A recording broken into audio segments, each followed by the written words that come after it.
I mean, there's a lot of ways you can spin it, but they they played with a great deal of aggression for longer stretches than we did, and we knew it was coming. We did not respond to it well tonight, especially in the second and third quarters. And the turnovers certainly hurt us. Points in the paint, everything we've been talking about the whole series. So it was a tough lesson for us to learn.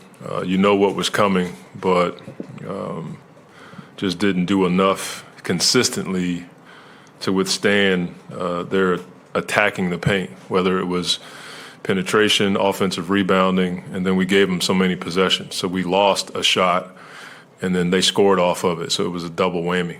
I saw you put your arm around Devin at the end of the third. Yeah. What was the message you was trying to get to him? Right? Just, talking to him about the game, the kind of force we have to play with, just normal stuff.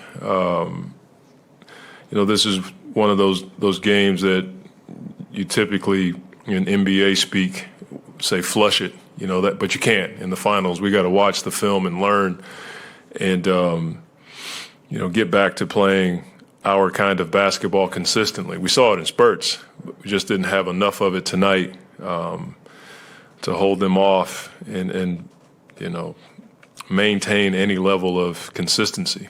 Usually when we play with a great deal of force and edge, the consistency follows. We just weren't consistent with that tonight. Second row in the middle to Gina. Monty, DeAndre had a terrific first half and then struggled with the foul trouble in the second half. Just given the state of your front court with injuries and stuff, just how much more of a bind does that put you guys in when he can't be out there for those extended times? Yeah, it does. I mean, but that's going to happen. I'm not going to get into the complaining publicly about fouls. Just not going to do that. But you can look, we had 16 free throws tonight. One person had 17. So, DA we got to learn from that. We got to beat guys to the spot, and he'll grow from this. I promise you he will. Go to Kellen. Hey, Monty, when you look at second chance points, fast break points, points off turnovers, is that where you go back to consistency again, just the last 10% of the effort? I mean, you look at, conversely, ours, it's like a tale of two cities. You know what I'm saying? They, so many points in the paint, but plus 14, but the second chance points, that was a struggle for us. And we know that's what they want to do. So we got to come up with the 50-50 balls. We got to box out better. That's on us. We can't blame anybody else for that. That's us. With Frank getting in there, was that the main reason, just the interior presence? We needed some size, for sure. We needed some size in the paint, rebounding. And, offensively, Frank does move the ball from side to side. I didn't see enough of that tonight. When the ball moved from side to side or we got two or three passes, the offense looked like it had some type of flow, but we just didn't have enough of that. Front row to Mark. Go ahead, please, Mark. Monty, I know it's a different series, but what can you guys draw from earlier in the playoffs? To bounce back, after trailing 2-1 to the Lakers, not closing out in Game 5. What sort of things can you take from those situations applied moving forward? I think we know that we have to play with an unreal amount of aggression and energy for 48 minutes. That's the deal, and all of our guys know that we didn't, and we've had this happen to us before in the playoffs, and so I expect our guys to bounce back. Second row on the left to Jovan. Hey, Monty, you guys had that run in the third where you cut it to 4, and then from that point on, they closed the third on a 24-6 run. What kind of happened in that stretch that kind of blew the game open? Yeah, I have to look at the film, but it looked like we lost a few guys. Drew hit some shots, just from my recollection, and we were not able to sustain any flow on offense. The ball got a bit stagnant, but we were taking the ball out of the net and playing against their set defense. I think Drew got loose a little bit. We went under on his screen, and then he just hit some tough threes. Other than that, I have to look at the film to give you a better answer. Third row in the middle to Dave. Go, Dave.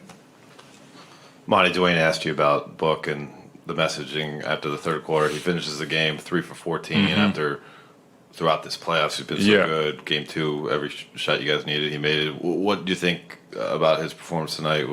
Overall, what was it? Their defense and not getting spots. What do you think? Probably a bunch of everything. Their aggression, their defense, they keyed on him. He missed some shots. So that's going to happen. He's been in this situation before, as you guys alluded to. When you get to the finals, it means you've been in a number of situations. So this is nothing new to us anymore. He'll bounce back. Third row in the middle. Go ahead, Logan.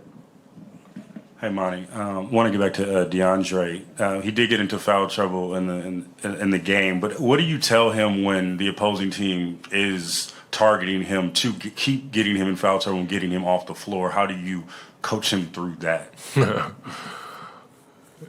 it's a tough one. I don't even want to go there. It's pretty self-explanatory. You know, we got to figure out or define what is a legal guarding position.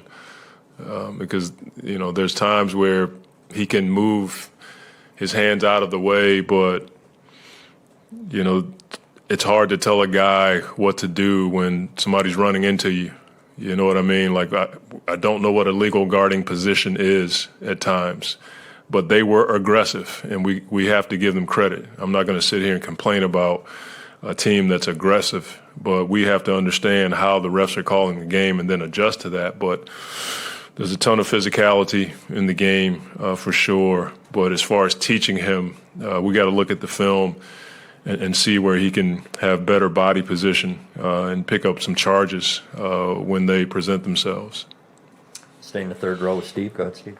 Just back to DeAndre again, but up until the foul trouble, I mean, I think he exceeded his game 2 point total in the first quarter alone. Just what was working for him early on, and was that kind of y'all's intent to try to get to him early on? Yeah, we always want to go to him for sure. He puts pressure on the rim. We tried to post him up a couple of times, and he scored.